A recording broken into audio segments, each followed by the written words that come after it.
Imagine walking outside your own home and not being able to breathe. Dust, polluted air, and the stench of garbage take your lungs for hostage. That's a reality that I and many others had to face while living in Newcastle.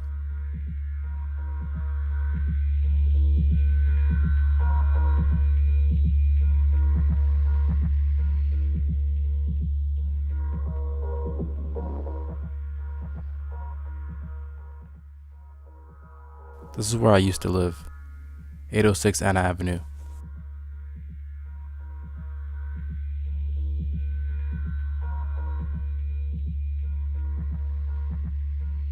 Right across the street from the Nikola Ready mixed concrete plant.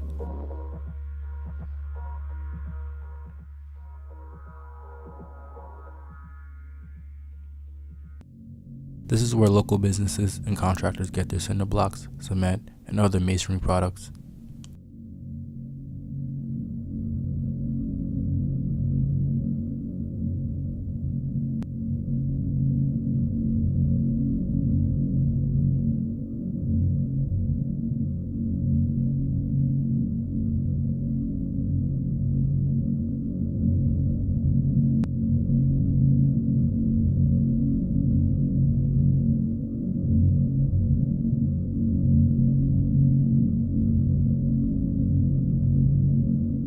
The concrete plant is 240 yards long and 107 yards wide, which is the size of 2 football fields.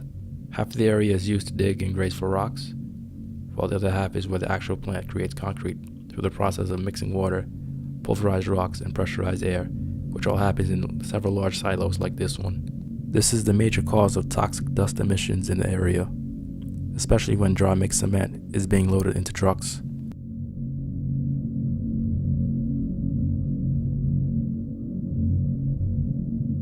To make things even worse, there's a garbage dump site that's less than a quarter mile away, which is literally up the street.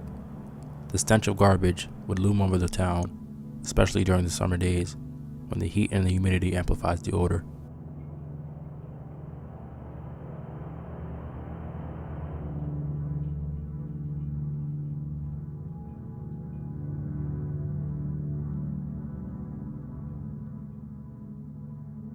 I've asked some of my childhood friends their views and opinions of how the industrial park impacts the community. Hot sunny days in the summertime, when you're walking home or if your window's down, you really just smell everything, and it's always loud. They try to mask the scent, but it does not do anything for it.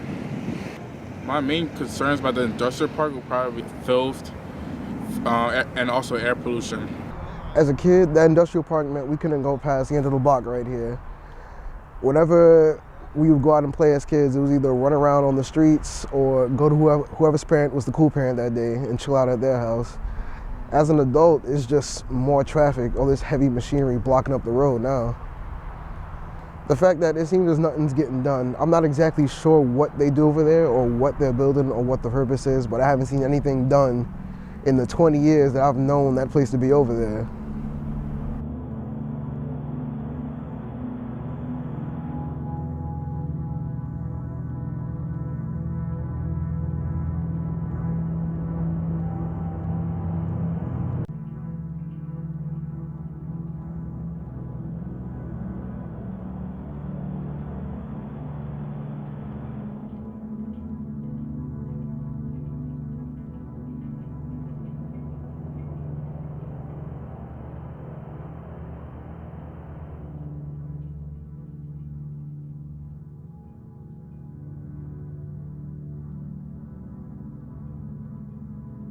Not only is the dump site up the street from the concrete plant, it's also 300 feet away from Jordan Street, a kindergarten elementary school where small children go outside and play recess.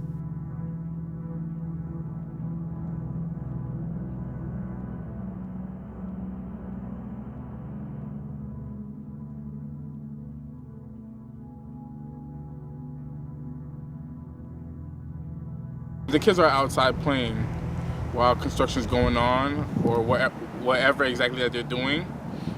They can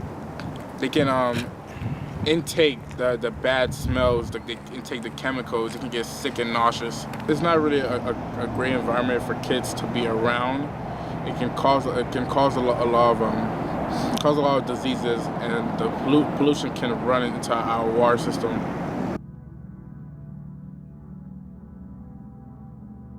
But the scariest part of all is the fact that the garbage dump site is across the street from the town's water tower, and the water treatment site, a sure sign of contamination. And that's what exactly happened. In 2010, the EPA found contaminants in pre-treated water from 4 towns of the North Hempstead wells. One of them belonged to the village of Westbury, which Newcastle is a part of.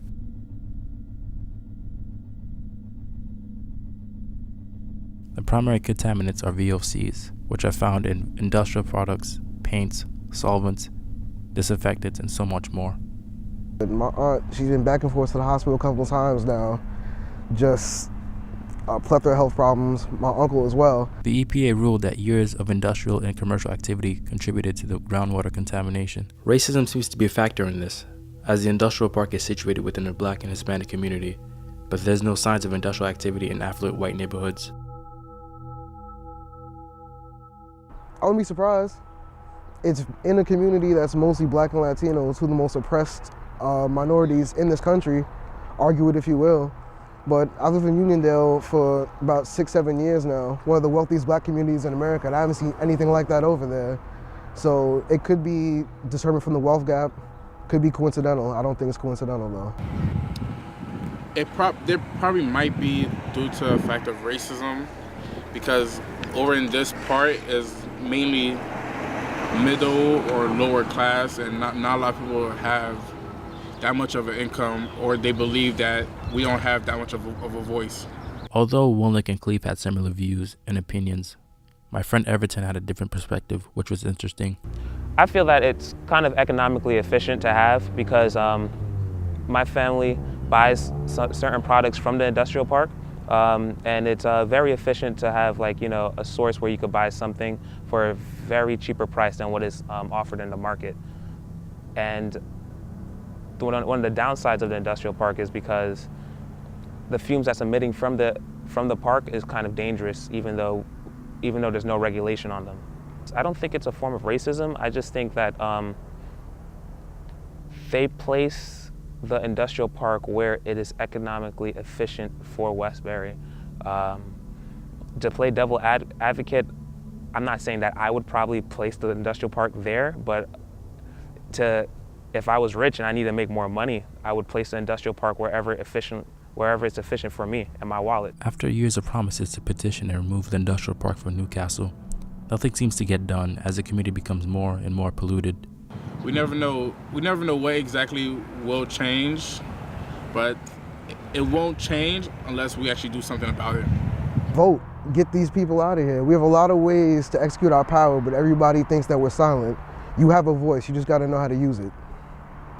Things always gotta change.